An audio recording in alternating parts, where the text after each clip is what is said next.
अस्सलामुअलैकुम। इस सीरीज में हम एवरीडे साइंस के हर उस टॉपिक को कवर करेंगे जो एग्जाम के पॉइंट ऑफ व्यू से इम्पोर्टेंट है। आज के इस लेक्चर में हम एवरीडे साइंस के 9th टॉपिक एटमॉस्फेयर को स्टडी करेंगे। So without further delay let's get started.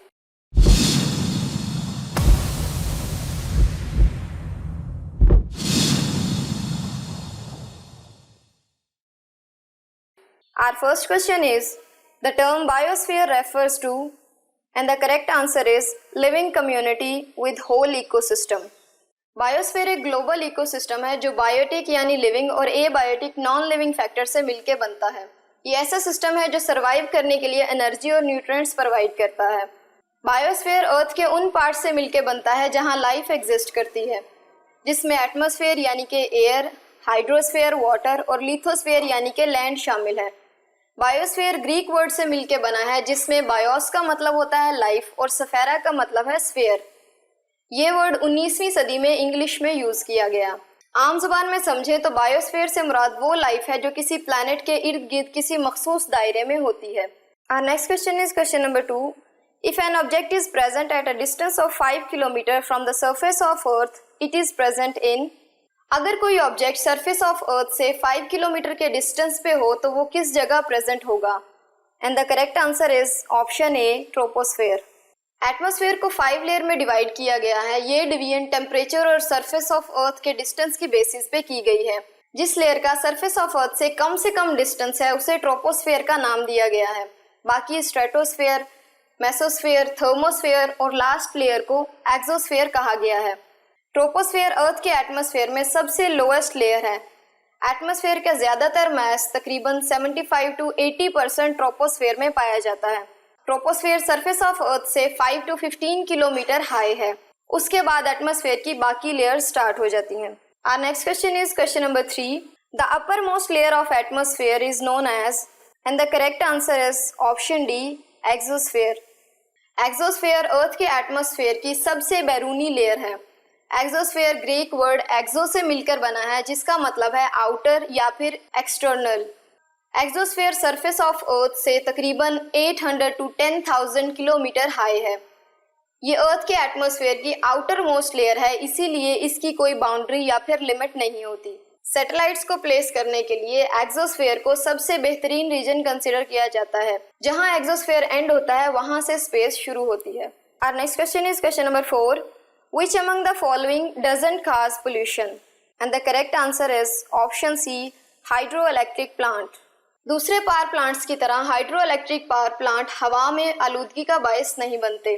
पानी डैम की चोटी से गिरे या पहाड़ी से नीचे की तरफ बहे इससे पहले ही वो पोटेंशियल एनर्जी गेन कर लेता है।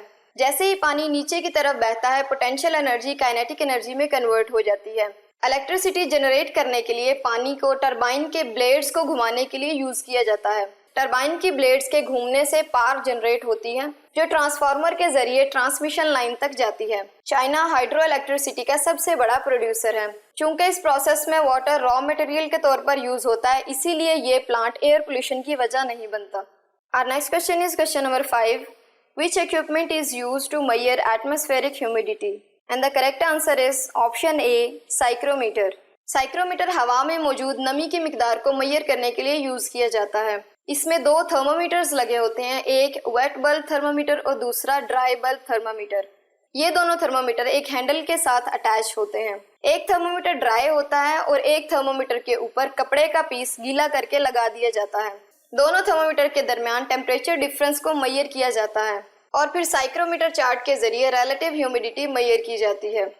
Our next question is question number 6. The ozone layer is present in, and the correct answer is option B, stratosphere. Ozone layer earth के एटमॉस्फेयर का सबसे पतला हिस्सा होता है जो सूरज से आने वाली हार्मफुल अल्ट्रावायलेट रेडिएशन को जज़ब करती है और इस नुकसानदेह रेज को जमीन तक आने से रोकती है। Ozone layer surface of earth से अप्रॉक्सीमेटली 15 to 50 किलोमीटर अबव है जो स्ट्रेटोस्फेयर में आती है। ओजोन लेयर जो अर्थ के एटमॉस्फेयर का 0.0006% हिस्सा है, वक्त के साथ साथ पतली होती जा रही है। Next question is question number 7. The main constituents of atmosphere are. Atmosphere के अहम अज्जा कौन से हैं? And the correct answer is option A, nitrogen and oxygen. अगरचे ज़मीन पर ज़्यादातर ज़िंदगी के लिए ऑक्सीजन ज़रूरी है, लेकिन अर्थ के एटमॉस्फेयर में मेजॉरिटी ऑक्सीजन नहीं है। एटमॉस्फेयर में मेनली ऑक्सीजन और नाइट्रोजन पाई जाती है, जो हवा का तकरीबन 99% हिस्सा बनता है। इसमें मेजॉरिटी नाइट्रोजन होती है, जो एटमॉस्फेयर में 78% है, और ऑक्सीजन 21% है। Next question is question number 8. What is the atmospheric pressure at sea level? And the correct answer is option D, all of them. हमारे इर्द गिर्द मौजूद हवा का वेट होता है, और कोई भी चीज़ जो हवा के कांटेक्ट में आती है, हवा उसे प्रेस करती है और उस चीज़ पर दबाव डालती है। इस प्रेशर को एटमॉस्फेरिक प्रेशर या फिर एयर प्रेशर कहते हैं। As per international standard, atmospheric pressure at sea level is equal to 1,01,325 pascal, जो कि इक्वल होता है 14.696 PSI यानी पाउंड्स पर स्क्वायर इंच, और 760 टॉर। ये अलग अलग पैरामीटर्स हैं जिनमें इसे मेजर किया जाता है। हवा का प्रेशर सी लेवल पर ज़्यादा होता है और ऊंचाई के साथ साथ कम होता रहता है। सतह समंदर पर हवा सबसे ज़्यादा भारी होती है, क्योंकि हवा के मॉलिक्यूल्स अपने ऊपर मौजूद हवा के वजन से कंप्रेस होते रहते हैं। ज़मीन की सतह से जितना ऊपर जाते जाएं, हवा के मॉलिक्यूल्स एक दूसरे से दूर हो जाते हैं, जिसकी वजह से हवा हल्की होती है और प्रेशर कम हो जाता है।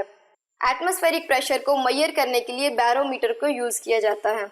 Next question is question number 9. Ozone hole is, and the correct answer is option C, depletion of ozone layer in the stratosphere. Ozone hole से मुराद अपर एटमॉस्फेयर यानी स्ट्रेटोस्फेयर में प्रोटेक्टिव ओजोन लेयर की कमी है। ये वाकई में ओजोन लेयर में होल नहीं होता, बल्कि ये स्ट्रेटोस्फेयर का वो बड़ा हिस्सा होता है जहां पर ओजोन की लेयर थिन होती जाती है। ओजोन लेयर के डैमेज्ड एरियाज को ओजोन होल के नाम से जाना जाता है। Next question is question number 10. The study of atmospheric processes is known as, and the correct answer is option C, meteorology. Earth के एटमॉस्फेयर, उसकी इनर वर्किंग और फिजिकल प्रोसेसेस की स्टडी को एटमॉस्फेरिक साइंस कहते हैं। मीटियोरोलॉजी एटमॉस्फेयर की scientific study को कहते हैं, जिसमें स्पेशली वेदर फॉरकास्टिंग और वेदर प्रोसेसेस पे फोकस किया जाता है। मीटियोरोलॉजी ग्रीक वर्ड मीटियोरोस से डिराइव किया गया है, जिसका मतलब है इन द एयर, और लॉजिया का मतलब होता है डिस्कस करना, स्टडी या फिर एक्सप्लेन करना। 23 मार्च को वर्ल्ड मीटियोरोलॉजी डे मनाया जाता है। Our next question is question number 11. Which is the hottest layer of the atmosphere? And the correct answer is option A, thermosphere. Thermosphere को एटमॉस्फेयर की हॉटेस्ट लेयर कंसीडर किया जाता है, क्योंकि ये लेयर एटमॉस्फेयर का वार्मेस्ट टेम्परेचर कंटेन करती है। टेम्परेचर हाइट के साथ उस वक्त तक बढ़ता है जब तक कि थर्मोस्फेयर की चोटी पर 500 किलोमीटर तक ना पहुंच जाए। ये टेम्परेचर 2000 केल्विन या फिर 1727 डिग्री सेल्सियस तक पहुंच सकता है। आप सबके जहन में ये सवाल जरूर आया होगा कि अगर एक्सोस्फेयर एटमॉस्फेयर की आउटर मोस्ट लेयर है, तो सबसे ज्यादा टेम्परेचर थर्मोस्फेयर में कैसे हो सकता है? इसकी वजह ये है क्योंकि एटमॉस्फेयर की इस लेयर में आयंस मौजूद होते हैं, और इस लेयर में अल्ट्रावायलेट रेज की वजह से आयनाइजेशन होती रहती है। इसीलिए थर्मोस्फेयर में high energy solar radiation absorb होती है, जिसकी वजह से इसका टेम्परेचर ज्यादा होता है। Our next question is question number 12. Which is the most abundant gas in Earth's atmosphere? And the correct answer is option C, nitrogen. अर्थ के एटमॉस्फेयर में कुदरती तौर पर सबसे ज्यादा पाई जाने वाली गैस नाइट्रोजन है, जो हवा का तकरीबन 78% हिस्से पर मुश्तमिल होती है। हाई एक्टिवेशन एनर्जी और स्ट्रॉन्ग ट्रिपल बॉन्डिंग की वजह से नाइट्रोजन अनरिएक्टिव गैस है, इसीलिए अर्थ के एटमॉस्फेयर में सबसे ज्यादा मिकदार में पाई जाती है। नाइट्रोजन ऑक्साइड ग्राउंड लेवल पर ओजोन की फॉर्मेशन के लिए मेन इंग्रेडिएंट के तौर पर यूज होती है। Our next question is question number 13. Which atmospheric layer contain ions and help in wireless communication? And the correct answer is option B, ionosphere. Ionosphere एक सब लेयर है जो मेसोस्फेयर और thermosphere के दरमियान में होती है। जैसे कि हम पहले पढ़ चुके हैं कि थर्मोस्फेयर में अल्ट्रावायलेट रेज की वजह से आयनाइजेशन होती है। आयंस प्रेजेंट होने की वजह से आयोनोस्फेयर कम्युनिकेशन के लिए यूज होती है। ये लेयर जमीन की सतह से तकरीबन 50 to 400 माइल्स तक स्पेस के बिल्कुल एज तक फैली होती है। ये रीजन ज्यादातर कम्युनिकेशन पर्पसेस के लिए यूज किया जाता है। इलेक्ट्रिकल कंडक्टिविटी की वजह से आयोनोस्फेयर रेडियो कम्युनिकेशन में हेल्प करता है। Next question is question number 14.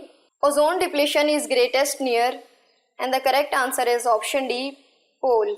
Stratospheric ozone की कमी अर्थ के दोनों हेमिस्फेयर्स में होती है, पर यह रुझान नॉर्थर्न हेमिस्फेयर के मुकाबले में सदर्न हेमिस्फेयर में ज्यादा वाज़ेह है। साउथ पोल में ओजोन डिप्लीशन सबसे ज्यादा होती है, जो ओजोन होल क्रिएट करती है। ओजोन लेयर की ये कमी स्किन कैंसर की वजह बन सकती है। Our last question is question number 15. In which layer of atmosphere all the clouds are found? And the correct answer is option A, troposphere. Troposphere atmosphere की सबसे लोएस्ट लेयर है जिसमें हम रहते हैं. ये लेयर वेदर, क्लाउड्स, रेन और snow contain करती है.